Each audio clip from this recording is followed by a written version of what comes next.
going on, people? It's your boy Mick. And this is Jaron. What's happening with you people? All right, y'all. We coming at you with another Cigars and Conversation with the Puff a Minute. Today we are enjoying that My Father's cigar, the I keep doing Antiguidad. Antiguidad.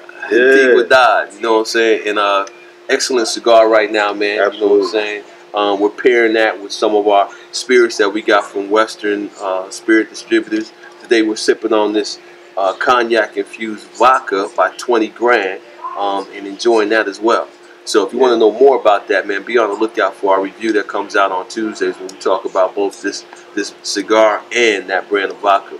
Yeah, absolutely good pairing. So look out for that review. Yes. We'll be in depth on this cigar and the liquor. Yes. Join us for that. Make sure to catch it on IGTV, YouTube. Follow us on all that stuff. Make sure to like everything. You know how we do. What can they get if they do all of that right now, man? We got special announcements, bro. Yeah, special announcements. Special announcements, here, brother. Man. You see all these bottles sitting up here. What's going on? Yeah, y'all see the profile pic? Yeah. Hey, we are giving away this peach infused vodka. So this is in the same line with the vodka we're drinking here, but this is the peach infused.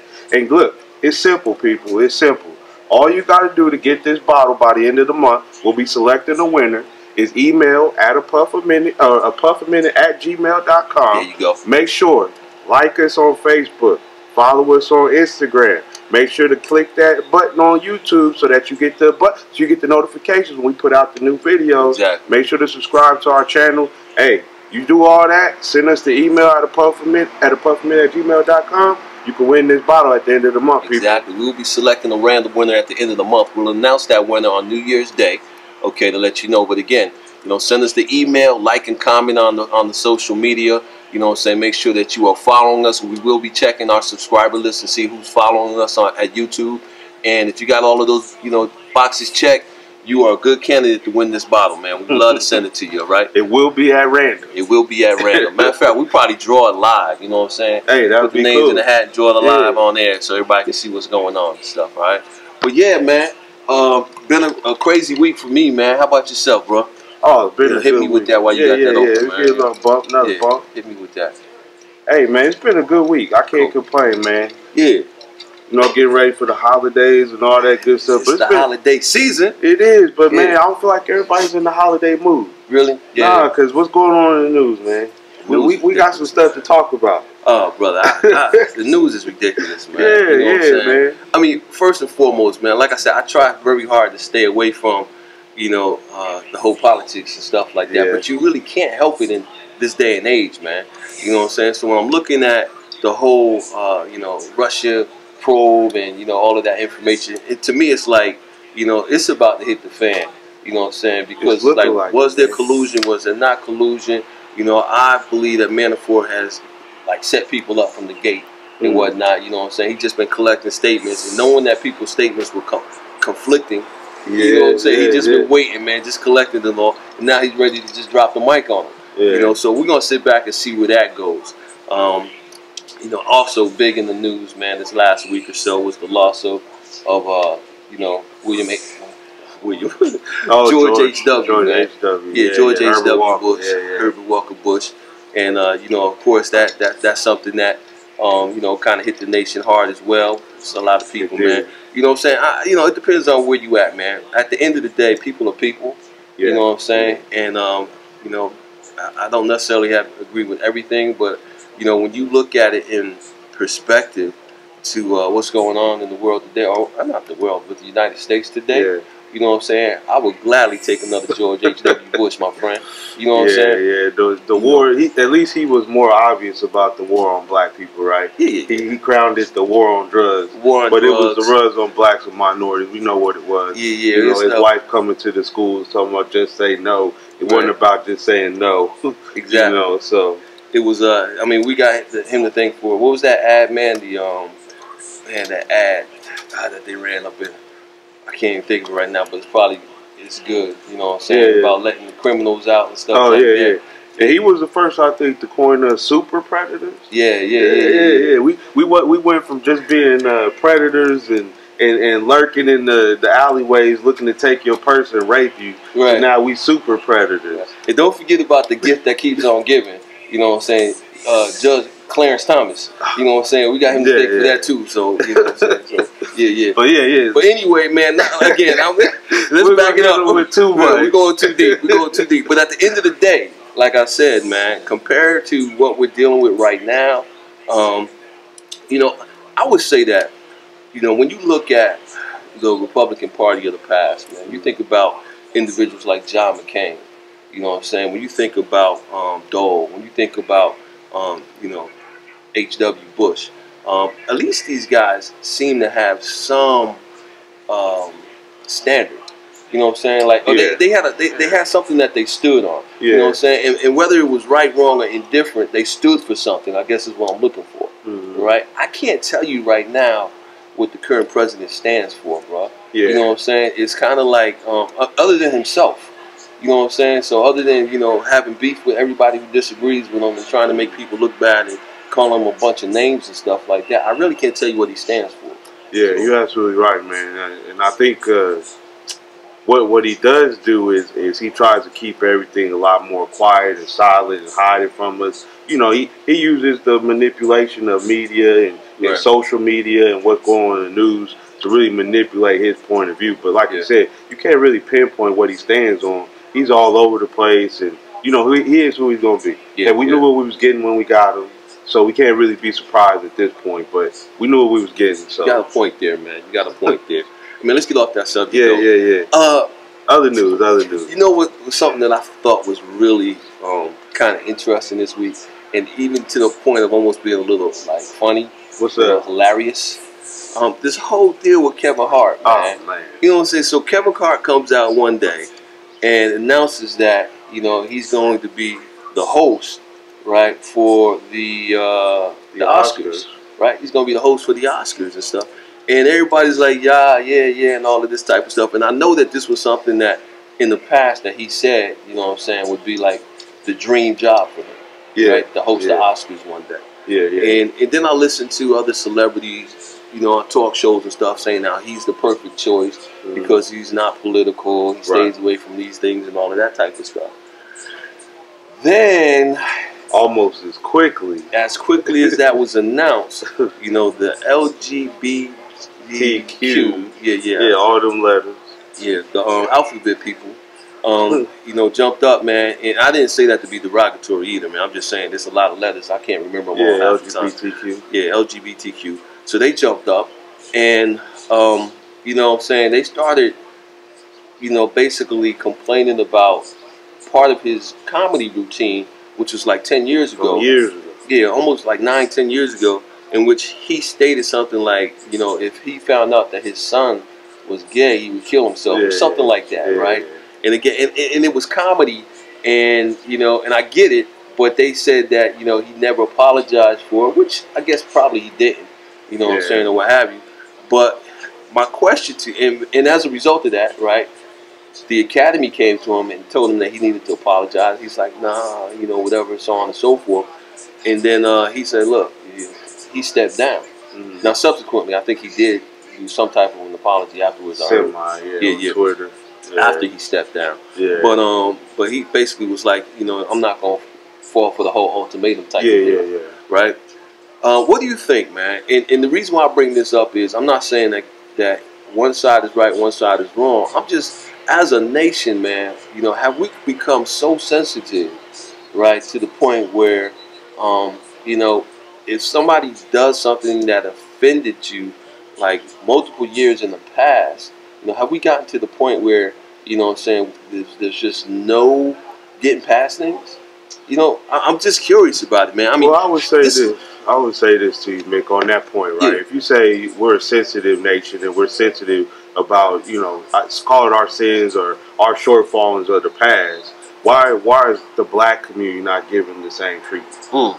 That's what I'm gonna hit you with. Because we'll say more about it, because we've heard in recent news, right? The LGBTQ community has been on trying to create more rights for themselves, right? And people have likened it to the civil rights movement. They have, yes. For one reason or another, right? This is the term. This is what they're trying to relate it to. All right. But when it comes to sensitivities of slavery, Jim Crow, segregation, there's not the same type of talk and speech when it comes to black people as it is when it comes to LGBTQ. Wow. And then at the same time, right, we had a social media movement, the Black Lives Matter movement. They don't have an office, they don't have an address, you know, when the movement began.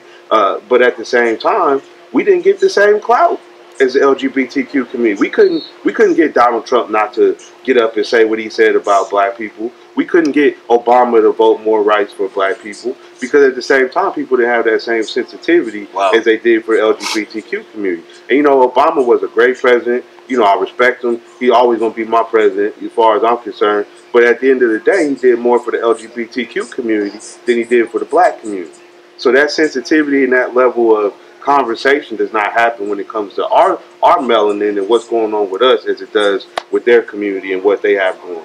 Yo, man, actually, I mean, great argument. Bro. You know, great argument, man. You took the conversation in the direction I really wasn't expecting. And I really want to play devil's advocate, you know what I'm saying, and take another position, man, so to kind of probe a little bit deeper. That's huge, what you just said. You know, and again, that gets us away from the whole debate to Kevin Hart and introduces a much bigger conversation. Like, why does the LGBTQ have so much, you know, influence and power as it pertains to lobbying, you know what I'm saying, in the political arena, in the social arena, you know, in the court of public opinion, right? So that's huge, man. And again, I think before the LGBTQ utilized the civil rights movement, you know what I'm saying, in order to further their agenda, to use the civil rights movement as a model, the women's movement did the exact same thing. Right? So it's like everybody, every other group or demographic seems to be able to get more out of that movement than, you know, those who were enslaved, right, and disenfranchised in this country for over 400 years, man. So that's a very, very huge thing. So the question is, why does it work for others and not for us, right? And one thing I can say about the LGBTQ community, notice how I slowed that down so I can get it right. One thing I can say about that community is that they are very, very much in concert, right? They're in one accord, right? And they support one another, and when they get behind something, they all get behind it and they say, this is the direction that we're going. In the Bible, there's a story about when Nimrod was building a tower, right? And the Bible says that the people were all in one accord, right? And God and his angels said, listen, we got to go down there and confuse them because right now, you know, if they stay together, they're going to be as big as us or what have you, right? Basically, there's nothing that they can't accomplish, right? And that speaks to unity, man. That speaks to being in one accord and what have you. So I think that that's the one thing that we as a community, the black community, have lacked for a number of reasons, right? By design, you know, some by design, because of the fact. That's why anytime somebody who rises up, who seems to be, and I don't like the term leader or what have you, but somebody who rises up to prominence and stuff, and they get a huge following, and whether that's political, you know, or in the social arena like Dr. Martin Luther King or Malcolm X, or even in entertainment, you know what I'm saying, if you're talking about how Tupac had the minds of the masses of the young, you know, African Americans, they seem to end tragic. And that's how we tie it back to Kevin Hart, right? So when it comes back to Kevin Hart, he is a man of prominence in the world of entertainment, in the black community.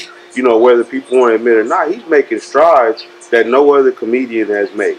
The number of movies he's getting, the number of bookings, attention he's getting. So why not make him the scapegoat for another issue rather than saying, you know, we'll forgive him, we won't be as sensitive about his sins of the past. And that's where I tie it back into, we're not as sensitive when it comes to black issues as we are to issues of other demographics, as you put it. And I like that. I like the way you put it in other demographics, not just LGBTQ. They're the ones that were put out in this situation. But like you said, the women's movement, Hispanics have done very similar. You know, and I think it's like you said, just being organized, not only organized with each other and being in concert, but being in concert on what issues they care about. True. Okay. Okay. So that's what matters, right? We can't just be mad. We can't just be mad all the time. Right. We can't just say we need stuff all the time. Yeah. We got to be in concert about what we need. We got to be in concert about what we're mad about. Right. Right. You know, so because like you said, man, when them people was walking on the freeway, that's what did Martin Luther King say about people who riot? That's the people that have no other answer. Have no other answer. They have no other answer. No other recourse. They have no other answer. You know. And when people walking on the freeway, bro, that should tell you right now we have no other answer. And with this situation with Kevin Hart, he had no other answer but to say I'm going to step down. Yeah. You know, I'm not going to apologize for who I was. But at the same time, I have no other answer to say I'm just going to step down. But he also said that since that time, he has grown, right? He has matured. His opinions about certain things have changed, right? Yeah. And that's the other side. Honestly, that was the part that I was going to get into first. But I'm glad the way that you took us, man. You know what I'm saying? But the bottom line is, we all progress, man. Like the way that I thought, man, 20 years ago.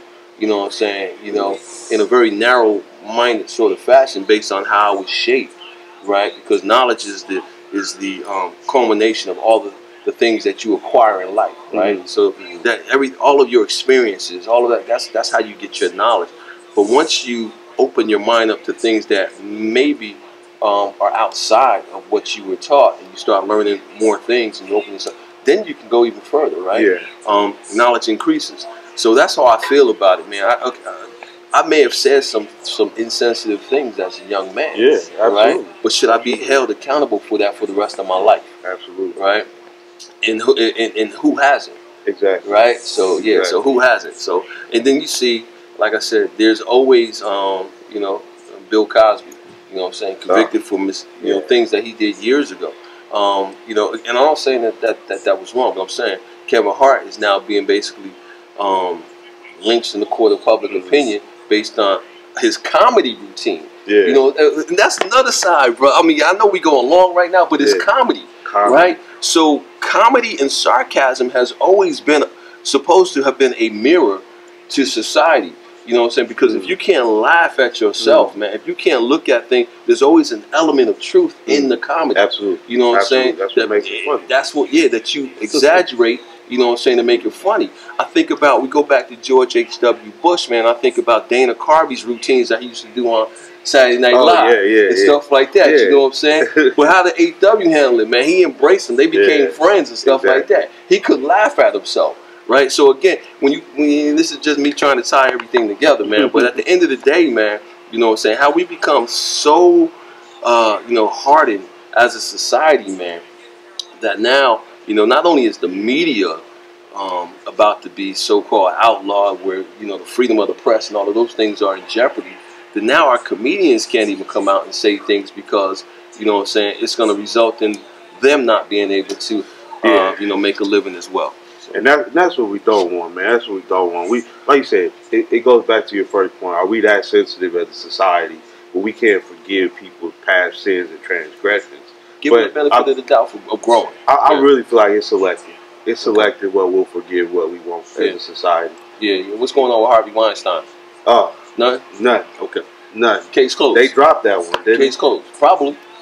You know what I'm saying? So and look, even with Trump, we talk about the Mueller investigation, all this stuff. What was they talking about in the news this week? Was it Mueller in the investigation into the probe? No. It was HW's passing, which was important. Exactly. But another reason to not worry about the Mueller investigation. Exactly. Yeah. You know what I'm saying? So Trump going back to the border. He wanted to distract you. Everybody's lying. Yep. That's what I'm saying. So we pick and choose what we want to be sensitive about. Exactly, bro. Pick and choose, bro. That's it right there. All right, that's the signal right there. That's probably why you're on the line. Yeah. I thought I had to shut down. But hey, this been another good episode, man. I think we killing the game with this one, man. I like it, man. I like it. You know what I'm saying? Hey, you know what? I want to know what you guys think, man. Man, make sure to send us comments. Yeah, put some comments on there, man. Let us know what you guys think, man. You know what I'm saying? Are we on the right track here? Are we asking the right questions? Or should we be looking at it another way, man? Interact with us, man. That's what Cigars and Conversation is about. Exactly. We need that interaction. We need that feedback. We like the healthy conversation, man, that goes on when you're smoking a cigar with your good buddy and having a good drink, people. That's what it's about, guys. Once again, My Father's Cigar.